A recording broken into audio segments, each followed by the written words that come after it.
हम विश्वास करने की मना नहीं करते, अगर विश्वास नहीं करोगे, देखो एक सेठ को भी नौकर पे विश्वास करना पड़ता है कि हाँ वो कर रहा होगा, भले वो गलती कर रहा है, तुम जानते हो, सब तुम्हें मालूम है कि तुम्हें ऐसा फिर भी तुम उसको संभाल कर चल रहे हो। उसका कारण है कि विश्वास कर कर चलना पड़े।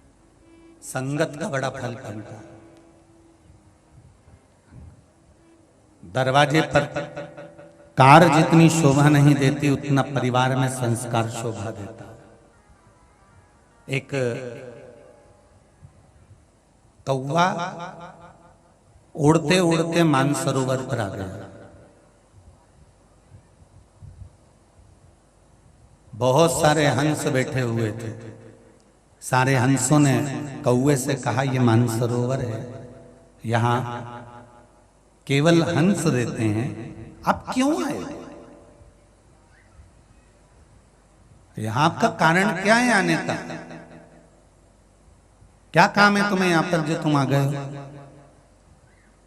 कौवा बोला, भाई देख, तू भी पक्षी है और मैं भी पक्षी हूं, बस अंतर इतना है कि तू गोरा है और मैं, अरे जम के तो बोलो, काला।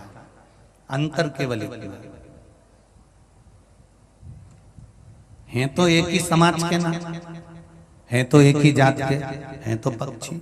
हाँ, तो उसमें दिक्कत क्या हो गई? अगर मैं यहाँ मानसरोवर में आ गया तो फिर तकलीफ क्या है, क्या कष्ट?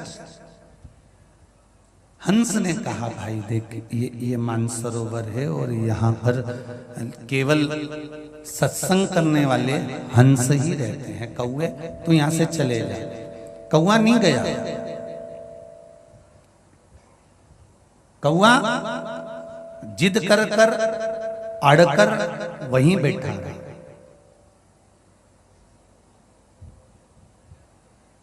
कौवा गया ही नहीं।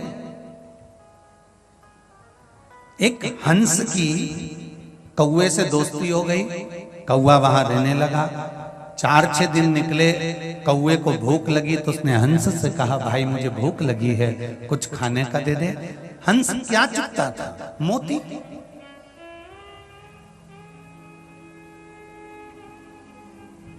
हंस मोती चुगता था, इसलिए कौवे के लिए मोती निकाल कर लाकर कौवे को दिया। ले कौवे, इसको खा ले। कौवे ने कहा, मैं इसको खाऊंगा तो मेरी चोंच टूट जाएगी, मैं मोती नहीं खा सकता, मैं मोती को नहीं निगल सकता, ये मोती मेरे काम का नहीं है। हंस ने कहा, भैया देख, हमारे पास तो यही है, क्योंकि हम हंस हैं इसलिए मोती ही चुगते हैं, हमारे पास तो यही है।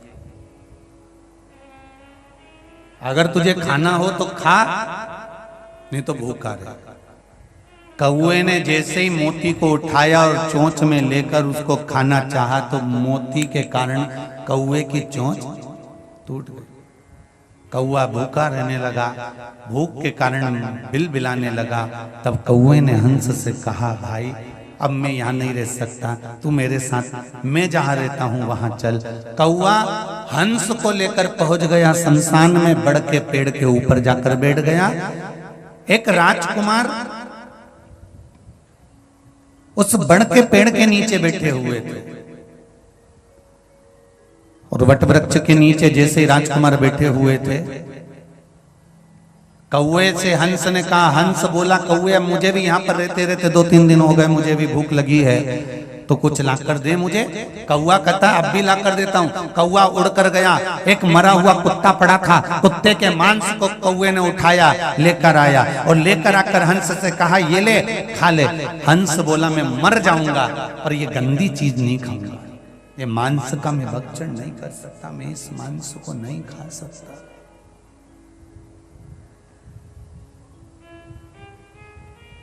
मैं भले मर जाऊं पर ये मैं मांस का भक्षण नहीं करूंगा।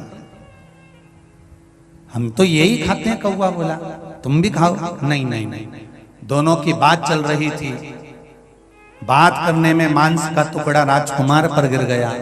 राजकुमार को क्रोध आया, उसने बाण साधा और जो तीर छोड़ा, छोड़ते से कौवा तो भाग गया, हंस को वो बाण लग गया।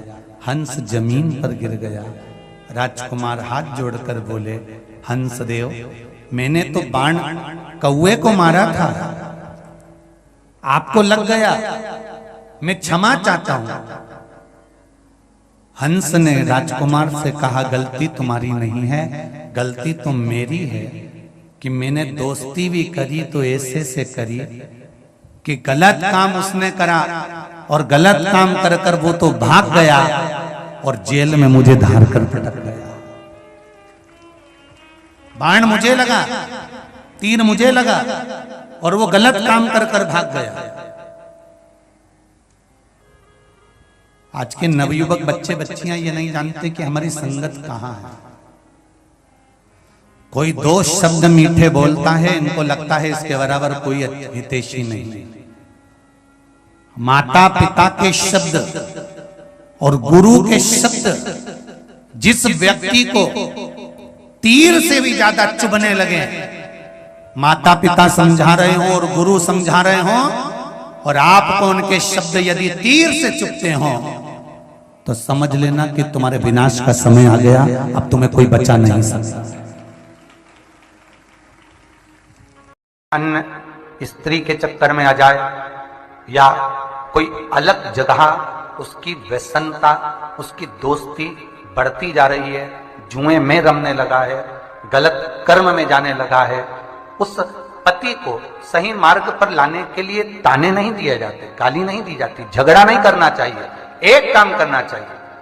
तो शास्त्र कहता है जिस मंदिर में शिव पंचायत बैठी हो उस मंदिर में देवी जी के सामने एक पान के पत्ते पर अपनी कामना कर कर पति जिस नारी या किसी के चक्कर में फंसा हो उसका नाम लेकर, पति का नाम लेकर एक पान के पत्ते में देवी के सामने माखन रख दो, दूसरा पत्ता मंदिर के पीछे उसमें भी माखन रख दो। महाराज कुछ बोलना नहीं है, चालना नहीं है, पति को यहां जरूर काम ना करना शिव पंचायत, और पंचायत में जाकर, जगत की पंचायत में पंचायती नहीं करना, शिव पंचायत में पहुंचकर अपनी बात पंचों के सामने रख देना। बस 3 महीना इंतजार करना।